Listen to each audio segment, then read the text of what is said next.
Feelings या जिनको जानवरों के बारे में भी थोड़ी फीलिंग्स हैं, और अगर आप उन्हें हर्ट करते हैं तो ये उस इंसान के रिलीजन के प्रति जाना है।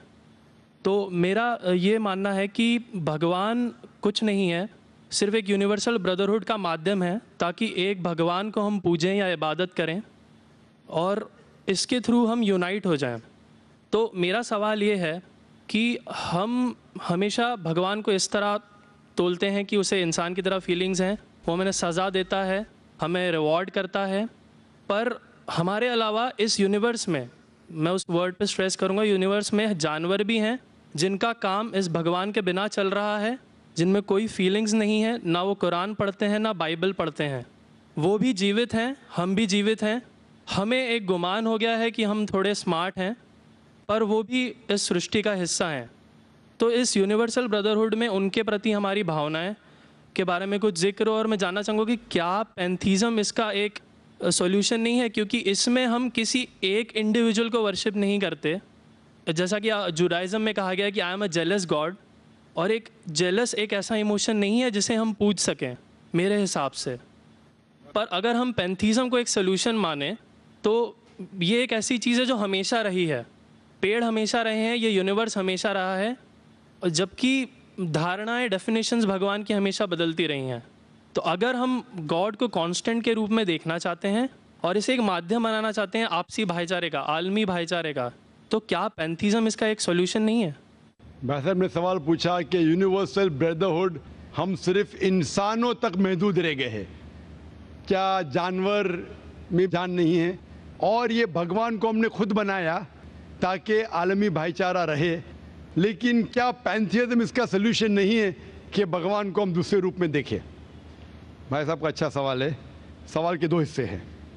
पहला एक हिस्सा है कि यूनिवर्सल ब्रदरहुड सिर्फ महदूद इंसानों तक क्यों, जानवर पेड़ पौधों को क्यों नहीं लिया गया? दूसरा सवाल, क्या पैंथीज़म इसका सलूशन नहीं है?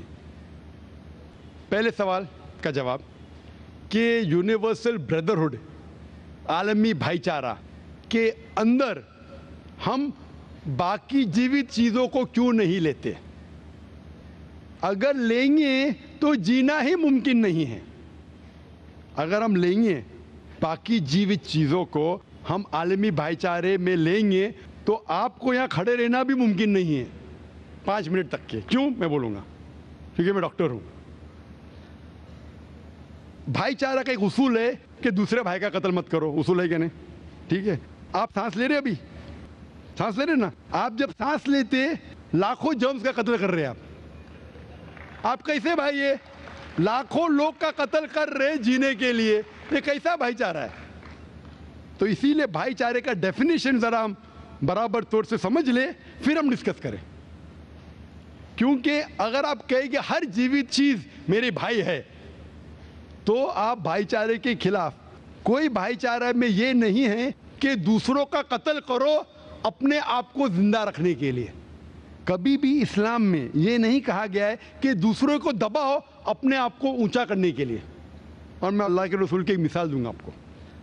अल्लाह के रसूल फरमाते हैं, आप जब देखते हैं एक खजूर का दरख्त, पाम ट्री, वो एक मोमिन की मिसाल है, मुस्लिम की मिसाल है, तो साहबा सोचते इसका क्या मतलब? क्यों एक खजूर का दरख्त, पाम ट्री को मुस्लिम कह रहे? समझ में नहीं उनको। आज हम जानते हैं, उस टाइम अल्लाह के रसूल ने कहा, कोई भी पेड़ पौधे जब भी बढ़ते ऊपर, वो क्या करते हैं? आजू बाजू पेड़ को हटाते हैं, फिर ही बढ़ते हैं। नीचे जाते हैं, अपने पौधों को, रूट्स को एक्सपैंड करते हैं। इसीलिए आप देखेंगे म्युनिसिपैलिटी क्रैक्स को तोड़ती है, मजबूत करे। क्यों? वो पेड़ बढ़ता है तो क्रैक हो जाता है, फिर से टाइल लगाते हैं। जितना पौधा बढ़ता है, जितना पेड़ बढ़ता है, उतना आजू बाजू नुकसान करता है। एक वाहिद दरख्त है पाम ट्री, जो जितना ऊंचा जाता है दूसरे को नुकसान नहीं पहुंचे, सीधा जाता है। बाकी लोग यहां जाते हैं, वहां जाते, इसके घर में घुसते, उसके घर में घुसते, ऊपर जाते सीधा, किसी को तकलीफ नहीं देते, नीचे भी जाते सीधा, आजू बाजू घूमते नहीं। अगर आप अपने आप को बड़ा बनने के लिए दूसरों को दबाएंगे, ये मुस्लिम नहीं। तो अगर मैं मानूं आपकी बात को कि हर जीवित इंसान को भाईचारा करूं, तो मुझे जीने का हक ही नहीं, किसी को जीने का हक नहीं है। लेकिन उसका मतलब ये नहीं कि हम दूसरे जीवित लोग को तकलीफ पहुंचाए जानबूझ के। इसीलिए इस्लाम में जब मोहम्मद सल्लल्लाहु अलैहि वसल्लम पैगाम दिए अरब देशों में, अरब ममालिक में, तो लोग ने कहा ये कैसा इंसान है। जब अल्लाह के रसूल ने कहा कि ऊंट के ऊपर ज्यादा वजन मत डालो, हराम है, घोड़े को ज्यादा तकलीफ मत दो, तो लोग कहने लगे ये तो अभी इंसानों की हुकूक की बात कर रहा था, अभी जानवरों के हुकूक की बात कर रहा है।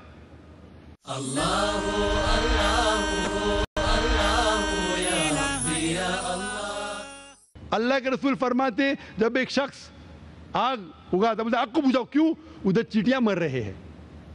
उसका मतलब जानबूझ के कोई भी जीवित चीज को मारना हराम है, सिर्फ अनजाने में इजाजत है या जिसकी इजाजत खुदा ने आपको दी है, जिसकी इजाजत दी है खुदा ने।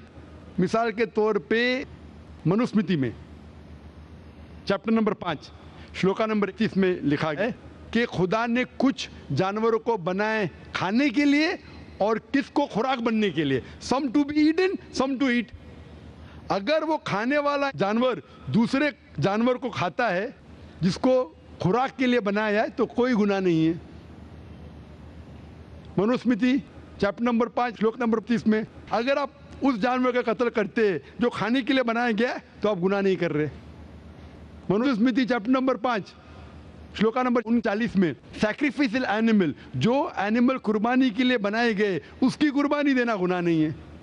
मैं क्यों हिंदू धर्म से कह रहा हूँ, मुस्लिम से भी कह सकता हूँ, बहुत से हवाले। उसका मतलब हमें किसी को तकलीफ नहीं देना चाहिए।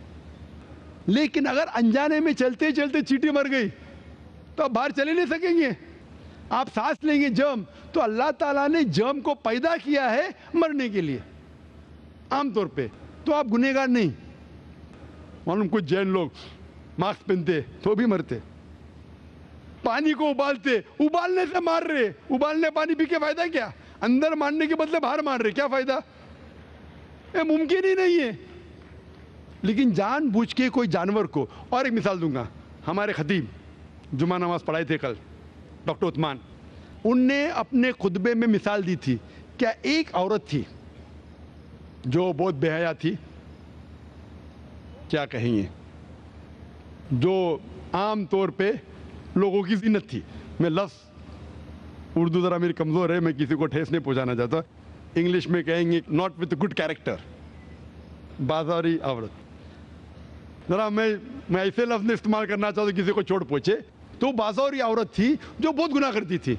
लेकिन एक वक्त एक कुत्ते को पानी पिलाया तो अल्लाह के रसूल फरमाते सिर्फ वो एक अच्छे अमल के वजह से खुदा ने उसे जन्नत में डाला। बाजारी औरत गलत काम करती है, जिना करती है, एक अमल क्या की, एक कुत्ते को पानी दी, इंसान को नहीं कुत्ते को, और अल्लाह उसे जन्नत में डालता है। दूसरी तरफ एक अच्छी औरत, नेक औरत, लेकिन एक बिल्ली को बंद करती है, चेन करके रखती है, उसकी आज़ादी को कैद करती है, अल्लाह ताला उसको जहन्नम में डालता है, नरक में डालता है। इसे कहते हैं जानवरों के हुकूक। मतलब जानवरों के भी हुकूक इस्लाम में हैं।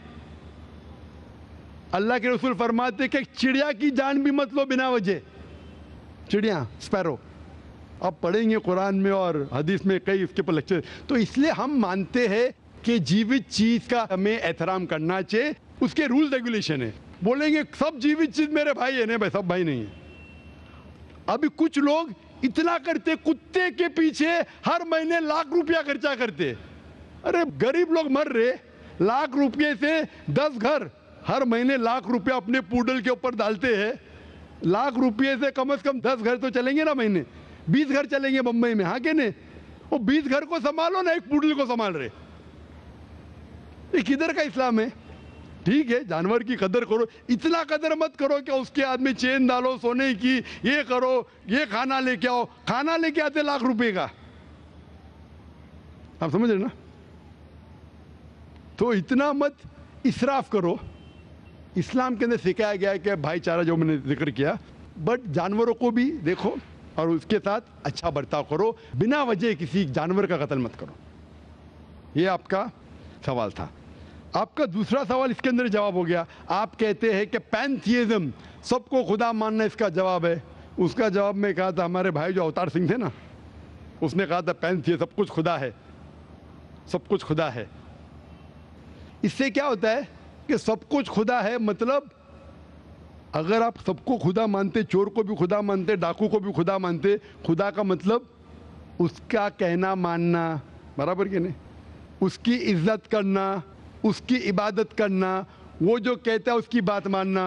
तो आप अगर वो चोर को खुदा बोलेंगे, वो बोलेगा चोरी खुदा, आप चोरी करना शुरू करेंगे। वो बलात्कार करने वाला कहेंगे आपसे, आप उसको खुदा बोलेंगे, चल भाई बलात्कार कर, आप करेंगे? करेंगे? तो इसी तरह ये इलॉजिकल है। खुदा एक है और सिर्फ उसकी इबादत करना चाहिए। और ये जो फिलॉसफी है, ये फिलॉसफी जो आप बोल रहे किधर से आई, इसे कहते हैं एंथ्रोपोमॉर्फिज्म। क्या कहते हैं? एंथ्रोपोमॉर्फिज्म, मतलब गॉड ने हर चीज की शक्ल हासिल की। और इसके अंदर एक फिलॉसफी है कि खुदा इतना पाक, इतना नेक, वो जानता नहीं कि किस तरीके से इंसान को तकलीफ होती है। और ये एंथ्रोपोमॉर्फिज्म जो फिलॉसफी है, खुदा अलग अलग चीज में शामिल होते हैं। और कई मजहब इस्लाम के अलावा, कोई मजहब कहता है कि खुदा एक बार इंसान का रूप हासिल किया, कुछ मजहब कहते हैं अनेक बार। और उनकी लॉजिक है कि खुदा इतना पाक, इतना नेक, इतना महान, उसे पता नहीं इंसान की तकलीफ क्या है, इंसान को किस चीज़ का बुरा लगता है। इतना नेक, इतने पाक, इंसान को दर्द कैसा होता है, इंसान को तकलीफ कैसा होती है। तो ये खुदा जो नेक और पाक है, जानने के लिए इंसान के उसूल क्या होना चाहिए, वो इंसान का रूप धारण करते हैं। ये फिलॉसफी है एंथ्रोपोमॉर्फिज्म की। ऊपर से लगता है बहुत लॉजिकल है, खुदा इतना नेक, इतना पाक, इतना दयालु, वो जानता नहीं बेचारे इंसानों की क्या तकलीफ है, क्या मजबूरी है, क्या मुश्किलात है। तो इंसान का रूप धारण किया लिखने के लिए क्या इंसान के लिए अच्छा है बुरा है। ऊपर से देखे तो बहुत अच्छा लगता है, लेकिन तहकीक करेंगे मंतिक से तो एकदम ही गलत।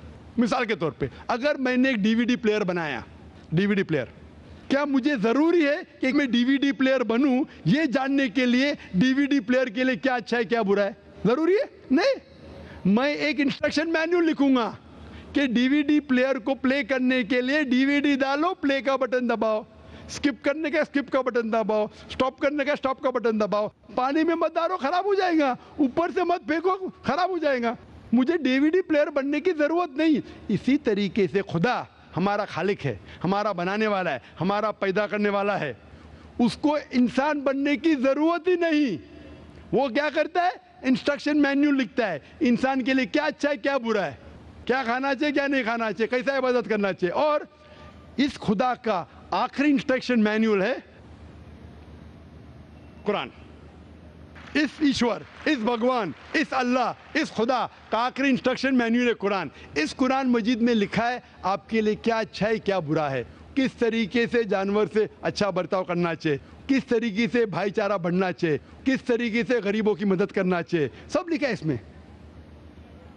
खुदा को खुद इंसान बनने की जरूरत नहीं, क्योंकि वो हमारा खालिक है, हमारा मालिक है। तो इसीलिए ये पैंथियज्म फिलॉसफी इज टोटली रॉन्ग। और वेद में किधर नहीं लिखा है, आप जाएंगे दूसरी किताबों में लिखा है, आप अगर देखेंगे मेरी कैसेट हिंदुइज्म एंड इस्लाम पे, लेकिन वो किताबें वेद से ऊंची नहीं है। वेद में सिर्फ लिखा है तौहीद के बारे में, एक खुदा के बारे में, एक कम सत्य विप्रा बहुधा वेदांते, खुदा एक है, उसको नाम अलहदा दे सकते हैं आप, लेकिन खुदा एक है, उसकी सिफत आप बयान कर सकते हैं। और वो एक खुदा है न तस्य प्रतिमास्ति, उसका कोई अक्स नहीं है, ना कोई पिक्चर है, ना कोई पेंटिंग है, ना कोई मूर्ति है, ना कोई स्टैच्यू है। Hope the answer the question.